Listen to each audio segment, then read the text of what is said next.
সম্মানিত সুধী, এই পর্যায়ে বক্তব্য রাখবেন বিশিষ্ট কবি ও কথা সাহিত্যিক অধ্যাপক সমীর আহমেদ।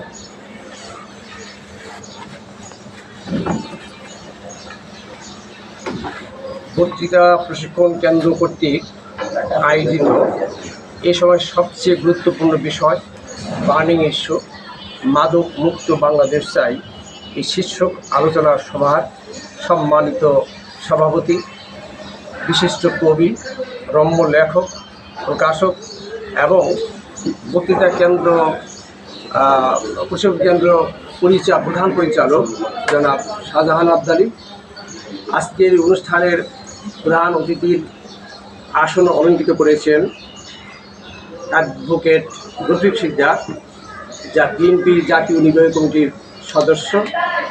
প্রধান আলোচক অধ্যাপক ডক্টর মোহাম্মদ জমির হোসেন, নটরডেম বিশ্ববিদ্যালয়ের ইংরেজির অধ্যাপক, বিশিষ্ট রবীন্দ্র গবেষক, গীতিকার। আজকের বিশেষ অতিথি আছেন বীর মুক্তিযোদ্ধা মোহাম্মদ আলাউদ্দিন, বিশিষ্ট ব্যবসায়ী ও সমাজসেবক প্রফেসর সালাম খান, সাবেক প্রফেসর, রোকেয়া আহসান বিশ্ববিদ্যালয় কলেজ, মিয়া আসলাম প্রধান, কবি ও গীতিকার। আমি নিজেকে আবদালী ভাইকে ধন্যবাদ জানাই এত সুন্দর একটা অনুষ্ঠানে আমাকে আমন্ত্রণ করার জন্য। মাদক মুক্ত বাংলাদেশ চাই, এই সময় সবচেয়ে গুরুত্বপূর্ণ বিষয় এই জন্য যে আমাদের তরুণ সমাজ প্রায় 90 লক্ষ যুবক যুবতী মাদকাসক্ত। তার মধ্যে এদের বয়স হয়েছে 15 থেকে 35 বছরের বেশি। এর মধ্যে আবার নারী মাদকাসক্ত আছে প্রায় 16%।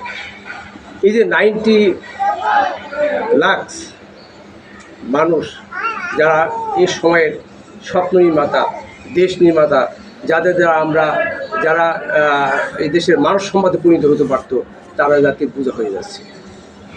এটা খুবই আতঙ্ক একটি বিষয়। মাদক হচ্ছে একটা মরণ ব্যাধি, নিয়োগ ঘাতক।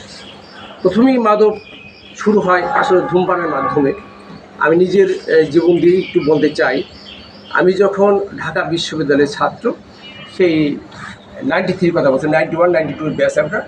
93তে আমার এক কলেজ বন্ধু প্রায় আমার কাছে আসতো, সে সিগারেট খেত। তা আমি তো ধূমপান করি না, আমাকে নিয়ে যেত, চলো একটা মুখ টান। তা প্রথম আমি 1 দিন 2 দিন 3 দিন 4 দিন আমার সাথে পরপর আসলো, 4 দিনই ধূমপান করলাম। 5ম দিন ও আসে নাই, না আসার কারণ আমার মনে হলো যে আজকে আমি একটা মোট সিগারেট কিনে খাই। এই বোধ যখন আমার হয়েছে, তখন আমি আর না, এটা করা যাবে না, নিজেকে একেবারে বাধ্য করলাম যে আর খাবো না। পরবর্তী আমার বন্ধু যখন আসছে, অনেকবার আসছে, আমি না খাবো না। এই যে সচেতনতা, নিজেকে আত্মনিয়ন্ত্রণ করা হয়েছে একটা প্রধান বিষয়। মাদকের কথা আমরা অনেকেই বলছি, অনেক বিষয় উঠে আসছে এখানে। আসলে মাদক কীভাবে নিয়ন্ত্রণ করা যায়, মাদক মুক্ত সমাজ আমরা কীভাবে চাই?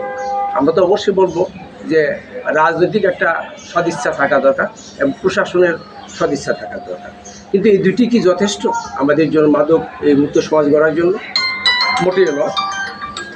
মাদক মুক্ত সমাজ গড়তে হলে আমাদের জনসচেতনতা অপরিহার্য। পারিবারিক সচেতনতা সবার আগে, পারিবারিক শিক্ষা, নৈতিক শিক্ষা, এগুলি দরকার সবার আগে। এগুলি ছাড়া কিন্তু আপনার মাদক নিয়ন্ত্রণ করা যাবে না। কারণ একটি ছেলে তার বাবা মাই ভালো জানে ছেলেটি কোন পর্যায়ে আছে, সে তার শিক্ষা দীক্ষা, তার কাদের সাথে মিশে, কখন সে ঘরে ফিরে, তার আচরণ কেমন, দিনে দিনে বদলে যাচ্ছে কিনা, এই সমস্ত বিষয় কিন্তু পরিবারের লোকরাই জানে। তখন যদি একটা পদক্ষেপ নেওয়া যায় তাহলে কিন্তু ভালো। মাদক তো প্রথমেই যারা বন্ধুবান্ধবতে শুরু হয়, প্রথমেই একটা ছেলে মাদক গ্রহণ করতে চায় না। এই যে বললাম যে আমি একটা সিগারেট খেতে চেয়েছিলাম, আবার আমি নিজেকে কন্ট্রোল করেছি। অনেকে আজকে কন্ট্রোল করে না, আজকে খেলাম, কালকে খেলাম, আবার একটা টেস্ট, ইয়াবা খেলে কেমন হয়, হেরোইন খেলে কেমন হয়, কিংবা মরফিন খেলে কেমন হয়, এই যে একটা পর একটা টেস্ট তাকে আসক্ত করে ফেলে। ফলে কি সে আর ওই জগৎ থেকে বেরিয়ে আসতে পারে না। বেরিয়ে না আসার পরে সে আস্তে সমাজ, পরিবার একটা বোঝা হয়েছে, পরিবারের অসাধ্যে। আমরা আগে একটা কথা শুনেছিলাম ছোটোবেলায়, যে তুমি যদি কোনো পরিবারে অশান্তি সৃষ্টি করতে চাও, তবে ওই পরিবারে একটা মামলা ঢুকিয়ে দাও, তাহলে পরিবার একেবারে জঘন্য হবে। কিন্তু আমরা এখন চিন্তা করি যে পরিবার একটা মাদকাসক্ত ছেলে আছে, সন্তান আছে, সেই পরিবারের শান্তি সুখ সব শেষ, সে পরিবার আর কিছুই থাকে না। এবং শুধু তো সে পরিবার না, টোটাল সমাজে একটা ব্যাধি হয়ে যায়, সমাজটাকে সে ধ্বংস করে ফেলে। সমাজ এবং রাষ্ট্রীয়ভাবে নানা অপরাধে এরা জড়িয়ে পড়ে। যখন সে মাদক টাকা না পায়, তখন মাদকই যারা গ্রহণ করে তাদের মস্তিষ্কে সেল থাকে, ওই একটা নির্দিষ্ট সময়ে ওই মাদক যখন সে পায় না, এই সেলগুলো তাকে খুব পীড়ন করতে থাকে। পীড়ন করলে কী হয়, সে মাদক খুঁজে যখন তার টাকা পয়সা থাকবে না, অর্থ থাকবে না, তখন কী হয়, বাবার পকেটে থেকে টাকা চুরি করে, আম্মুর কাছ থেকে টাকা নেয়, কে বন্ধু বান্ধব ধার নেয়, আর শোধ করে না। এবং শুধু তাই নয়, যখন এগুলি সে পথ বন্ধ হয়ে যায়, তখন ঘরের জিনিস সে বিক্রি করা শুরু করে দেয়। এবং এগুলি যখন না পায়, তখন কি সে অপরাধের জগৎ বেছে নেয়, খুন খারাপি, ধর্ষণ, হত্যা, নানা ধরনের অপকর্মে সে এই জগতে আর বেরিয়ে আসতে পারে না, এবং আস্তে আস্তে কি মৃত্যু জগতে ঢুকে যায়। সে নিজের সুখ নষ্ট করলো, উৎপাদন ক্ষমতা নষ্ট করলো, এবং একটা পরিবারকে ধ্বংস করে দিল। এই জন্য মাদককে আমার সমস্যা না করতে হবে, মাদক থেকে আমরা বেরিয়ে আসতে হবে। আমাদের এই প্রশাসন ও রাজনীতিবিদ যারা আছেন, এটা শুধু সেন্ট্রাল পর্যায়ে চিন্তা করলে হবে না, সমাজের প্রতিটি স্তর যেখানে আছে, একেবারে সমাজের প্রতিটি লেভেল যেখানে আসলে মাদক সাপ্লাই দেয় তারা এই সমাজেরই লোক। এবং সবচেয়ে আমার মনে হয় যে এখন বড় লোক হওয়ার সবচেয়ে উপায় হয়েছে, বড় সুযোগ হয়েছে মাদক। কারণ যারা এই দ্রুত সময়ে মাদক বিক্রি করে টাকা উপার্জন করতে পারে, এখানে অনেক নামি দামি সমাজের অনেক বড় বড় লোকের সাথে জড়িয়ে আছে। এই গঠফাদ্য তাকে চিহ্নিত করে তাকে বন্ধ করতে হবে। এবং সেই ক্ষেত্রে আমাদের প্রশাসন এবং রাজনীতির শীর্ষ পর্যায় থেকে যদি একটা তার কর্মীদের নির্দেশ দেওয়া হয় প্রত্যেকটি পর্যায়ে যে মাদককে ধ্বংস করতে হবে, মাদকের ব্যবহারকে ধ্বংস করতে হবে। এই সমাজে যদি আমরা সবাই এক সচেতন সমাজ গড়ে তুলি, পরিবার থেকে, সমাজ থেকে, সবাই যদি একটা ঐক্যবদ্ধ হই, তাহলে আমার মনে হয় যে মাদক অবশ্যই বন্ধ হবে। আমরা পারি না, চেষ্টা করলে সবই সম্ভব। চেষ্টা করলে আমাদের এই সমাজ উঠে দাঁড়াতে পারে। এই যে আমরা বললাম 90 লক্ষ তরুণ সমাজ এই মাদকাসক্ত, তাদের উৎপাদন ক্ষমতা হ্রাস পেয়েছে, আমাদের মানব সম্পদ একেবারে বিপর্যয়ের মধ্যে পড়েছে। তাই এদেরকে যদি আমরা ব্যবহার করতে পারতাম, হয়তো অপরাধ প্রথম করে তাদেরকে আমাদের করতে হবে, শস্যসার দিতে হবে। তাদের আমরা একটা নিরাময় কেন্দ্রে নিয়ে যাই, চিকিৎসা করি, তাদের ঘৃণা দৃষ্টিতে না তাকাই, তাদের মোটামুটি তাদের ভালো ব্যবহার করি, তাদের আবার সমাজে পুনর্বাসন করি, তাহলে কিন্তু এরা আবার মানুষ সমাজে পরিণত হতে পারে। তা আমাদের চিন্তা করতে হবে, একটা ছেলে অপরাধ করতে পারে, ইয়াং বয়সে নানাভাবে অপরাধ করতে, কিন্তু সেটাকে একেবারে ধরে রাখা যাবে না। তাদেরকে কী করতে হবে, কীভাবে স্নেহ দিয়ে, ভালোবাসা দিয়ে, এবং আবার তাকে পুনর্গঠন করতে হবে, পুনর্বাসিত করতে হবে, তাদের কাজ দিতে হবে। এই যে মানুষ কেন মাদক গ্রহণ করে, পরিবারের ভাঙন, দেখো অনেক পরিবার কিন্তু ভেঙে যাচ্ছে এখন বর্তমান সময়ে। মোবাইল কিন্তু একটা মাদকের চেয়ে কম না। মোবাইলের একটা যারা মোবাইল আসক্ত হয়ে যায়, মাদক আসক্ত করে, যারা বারবার ওই জিনিসটা আঁকলে পারে না, ওই জিনিসটা যে জিনিস আমরা গ্রহণ করলে একার আমাদের শারীরিক মানসিকভাবে আমাদের বিপর্যয় ঘটায়, সেটাই তো মাদক। এই মোবাইল কিন্তু তরুণ সমাজকে নষ্ট করতেছে, একটা মাদকের চেয়েও কম নাই মোবাইল। তা এই থেকে আমাদের বেরিয়ে আসা দরকার।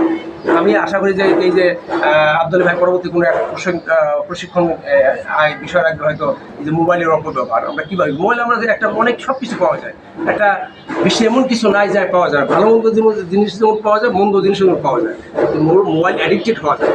পরিবারের জায়গায় আজকে একটা ছোট্ট বাচ্চা, তাকে খাওয়াতে গেলে মোবাইল ছাড়া সে খেতে চায়। এই যে আসক্তি, এই আস্তে আস্তে হিন্দি তৈরি হয়ে যাচ্ছে। ফলে কী হয়, এই লেখাপড়া হয় না, ওই যে সবচেয়ে ভালো ছাত্র ছিল, ভালো শিক্ষার্থী ছিল, একসময় দেশে পিছিয়ে গেছে এই মোবাইলে।